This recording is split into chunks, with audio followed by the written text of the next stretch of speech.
Good evening, everyone. I'm Heather Armstrong. And I'm Scott Hackworth. Over the past 3 nights, we have brought you the memories of the people who lived through the violence that accompanied the struggle for civil rights. And we've showed you the poverty and the racial injustices that still exist in Selma, Alabama today.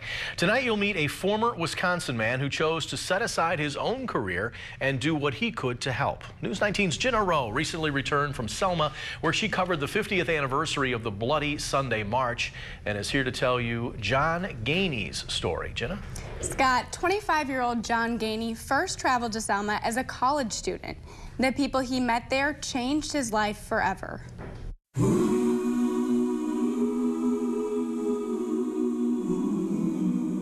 Menominee native John Gainey had no idea how a little Alabama town would transform his life. Wisconsin is a very different environment than rural Alabama. John got his first glimpse of Selma as a student at UW River Falls. A service learning trip to Selma changed his life. Like so many young people today, I was just looking for a cause and looking for something greater than myself to be able to dedicate my life to.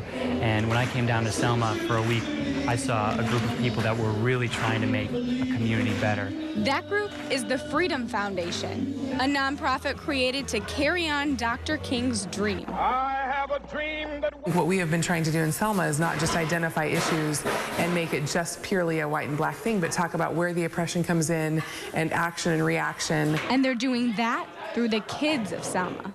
Random Acts of Theater Company, or RATCO, is the Freedom Foundation's youth flagship program. RATCO means life to me. It's a place where you can go to be free and be yourself and have fun. Song and dance are keeping these kids off the streets.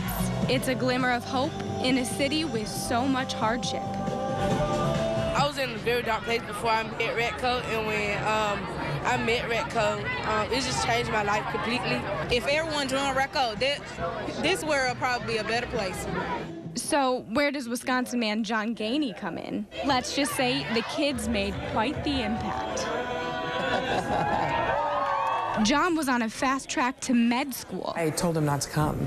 And I have this mental image now that the whole time I'm telling him that, he's like packing up his bag, like, okay, Gwen, okay. But Selma was a passion he couldn't shake. There's a stubbornness about him that is really good.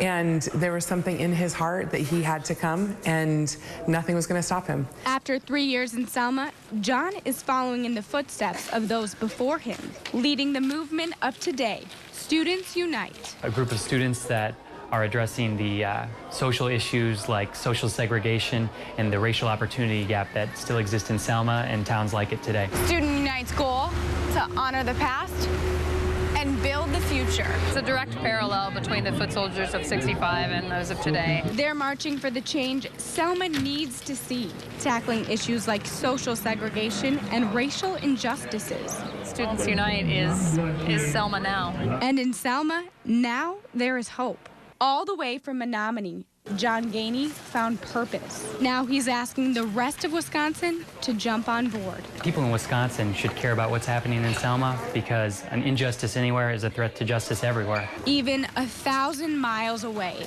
Selma's history and its future belongs to us all. One of Students Unite's goals is to rename the Edmund Pettus Bridge. Edmund Pettus was a senator, a Confederate general, and a Grand Dragon of the Ku Klux Klan.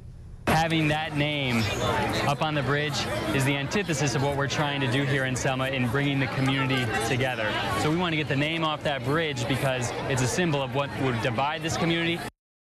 Change.org reached out to Students Unite to start a petition to change the name of the bridge. So far, they have over 170,000 signatures.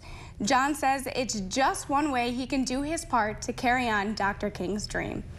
Jenna, this was not your first trip to Selma. You've been interested in civil rights for a number of years now. What was the most memorable part of your visit last week? You know, Scott, it would have to be meeting these kids. It was just incredible to see how in the face of so much adversity, they're still marching on, trying to overcome these racial tensions that are still very much alive in the city today. Yeah, the smiles are incredible down there. Thanks, Jenna. Right now, all of the Freedom Foundation Students Unite, the Freedom Foundation Students Unite, and the Random Acts of Theater Company, they do all of their work out of church basements and living rooms and empty classrooms. They're trying to renovate an old building so that the youth movement in Selma can officially have a home.